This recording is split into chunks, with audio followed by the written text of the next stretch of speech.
Hello,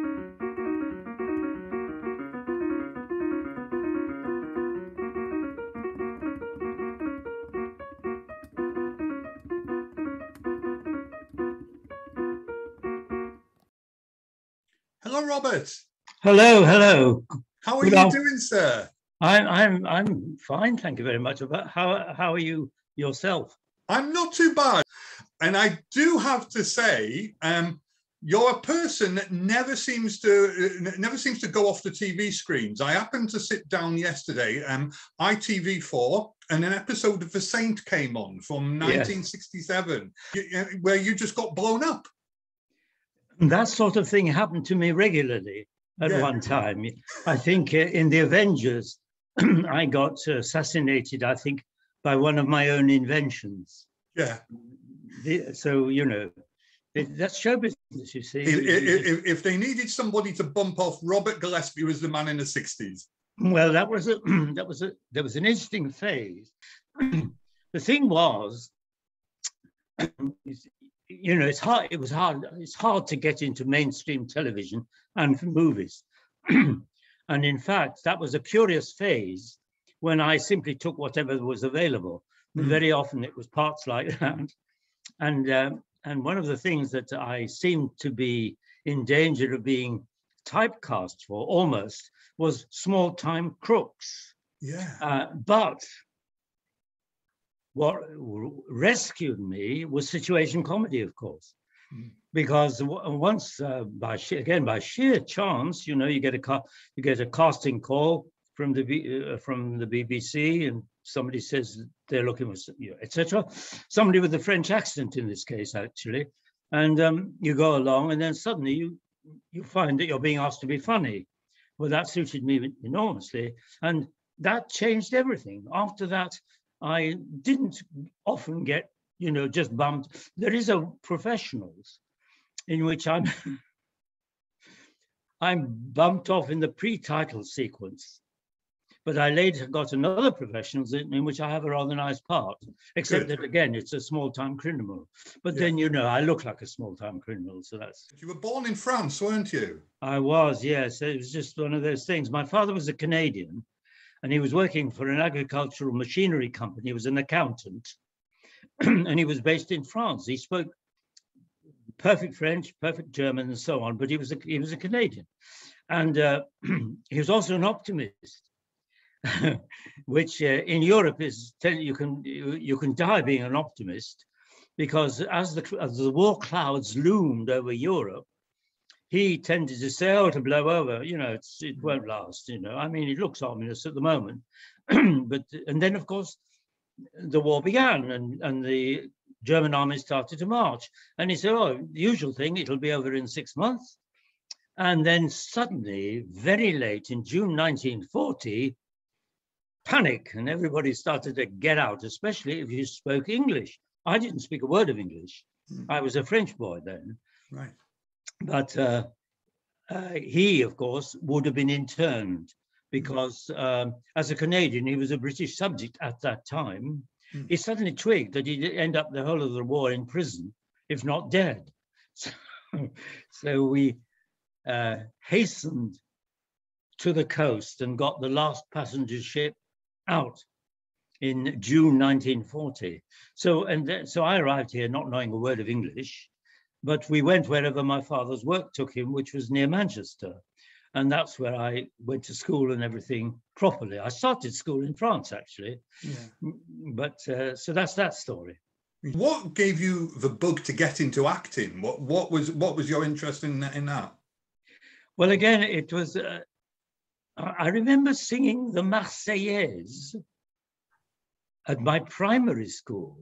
And presumably there was a touch of being allowed to show off, which caught, but I wasn't thinking of it at all, except that at my grammar school, Sale Grammar School, which is just south of Manchester, there was a new English master. He'd just been in the war, and he came and he was quite bolshy, and he came to be English master. He was very different from the other old-fashioned teachers there, And he said, you used to do plays at this school. Why have you stopped? I'm starting them again. And because I was, in quotes, foreign, he did a production of a wonderful Sheridan play called The Critic, which is a short play. And I played an Italian dancing master who played the violin and so on, because I wasn't supposed to be a foreign, you know. It doesn't matter what kind of foreign you are, you're foreign. Yeah. And I still had a very slight accent. I'd learned to speak English very well, but I still had a very slight accent then. And then, of course, because I got laughs playing this, he said, right. And then the next two productions, I got the leads. In one case, playing a very old man, that's one kind of does, and the other playing a Roman slave. But in my class, there was another chap who joined the local amateur dramatic society, which was huge. They built their own theatre, etc., etc. And I got interested in this. He was a very funny man called Graham Armitage, and he ended up doing very well. But he was just ahead of me, and so I joined that society and got parts there as still a school, you know, still as a 15-year-old actor and a 16-year-old actor at this local amateur dramatic company. But they also had a school. They also had a teaching stand. It was a very, very posh and grand and very good enterprise. So that's how I crept into it. And I have to say, I was being groomed by the rest of the staff for academic stardom, but it gradually palled. I had a problem in that there was a big divide then. You either did the sciences or you did the arts. And I found that I got reasonably good marks at both. Nice. So I couldn't make up my mind. And so I thought, well, somebody told me that you could make more money if you started in the sciences. 14 quid a week starting wage instead of 9. Right. So that was the only basis, no other help. That was the only basis on which you could make a choice. So I went into the science sixth one, and I'm afraid I thought I never want to write another exam. So I got my A-levels and all that kind of thing. And in fact, I got a place at Manchester University, but I turned it down. Oh. And so I went this rocky road instead. Did you sort of manage to get reasonably quickly into television, or did you tread the boards for a couple of years in the theatre? One difficulty was, which I only realized quite late, but looking back, it was a considerable difficulty. I went to RADA, I got into RADA. The point is, if you were my height, you never played people who fell in love. It was not, you had to be at least 5'9" to fall in love. Therefore, you played everything else, which at that time they used to send onto the public stage to a paying audience, people of 20 who played 70 and 80. And because they were character actors, you see, and it was shocking. It happened on the West End stage. You know, you get a young person starting in the theatre, and he'd start by playing a very old person. And it was very often because they weren't quite the height to be a romantic lead, and I never was. So rather, I got cunning, and instead of bidding for the leads ever, I went for young, whenever possible, young character parts, like Tony Lumpkin in She Stoops to Conquer. And so I got the whole of the other thing that was outrageous at that time in those drama schools was that you never got the whole part to play. If you were a lead, the part was often split up between acts, so 3 people, different people, would play the lead. And it was very unsatisfactory because you never learned how to develop a part. But if you played the whole of a character part, which has often happened to me, I could develop it. And however, they still didn't particularly rate me. They thought I was okay and I was funny and things like that. And I had some very good moments at RADA, but it was not very well run. They had no expectations of me at all.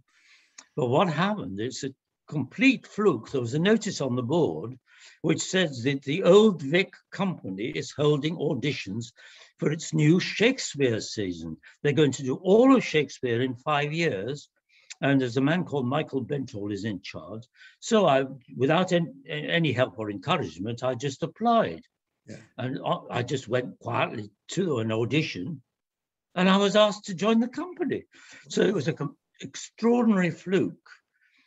So in a way, I had an extraordinarily good start because I was there for 2 years. Yeah. And another interesting thing about that is that disqualifies you then. It disqualified you then completely from television. Yeah. Because you were thought, because you did Shakespeare, that you'd come on and say, "Pass me the butter, please," in a television studio, you see, instead of, "You know how that, mate," you know. So I had to start from the bottom. The one loophole, the one chance you got then was that there was you could purchase from Spotlight lists, contact lists of people and their telephone numbers, and then you had the BBC television producers and the new upcoming commercial television producers all listed. So I would, psych myself up, sit by the phone and start ringing and say, I'm this, yes, I'm in Spotlight, you can see my picture. And one day, instead of saying, sorry, the producer is not working, not doing anything at the moment, or I'm afraid I don't think there's anything suitable. Hello, just a minute. Chat in the background. Yes, why don't you come in on Tuesday? So, like by applying my very, very, very first job appearance in television, just by applying to the BBC and saying I was alive, was as a walk-on, a strap hanger in a tube train in Life with the Lions. Oh, wow. But B.B. Daniels and Ben Lyon. But after that, I went in to see a woman called Joy Harrington, who was doing the whole of the Life of Christ, which was extremely risky at that time. Somebody was going to play Jesus himself live on television, and it was genuinely live. It wasn't filmed. No. Only the inserts were filmed. Yeah. So at 6 o'clock in the evening, and she said yes. Well, again, I was 21 or something, and she said, yes. So I ended up with a beard round here, a moustache, looking 35, as the disciple Matthew. Yeah. But it was a very good part. Yeah. So I broke into television with a rather good supporting role, but, half my age again, So I mean, there was no way normally anybody was going to cast me. You had to keep working from the bottom because if you came into an interview without Matthew's beard and everything, I looked like a boy. Yeah. Yeah. So what do you do? What do you do with him? What do you do with him? So it was a heavy grind.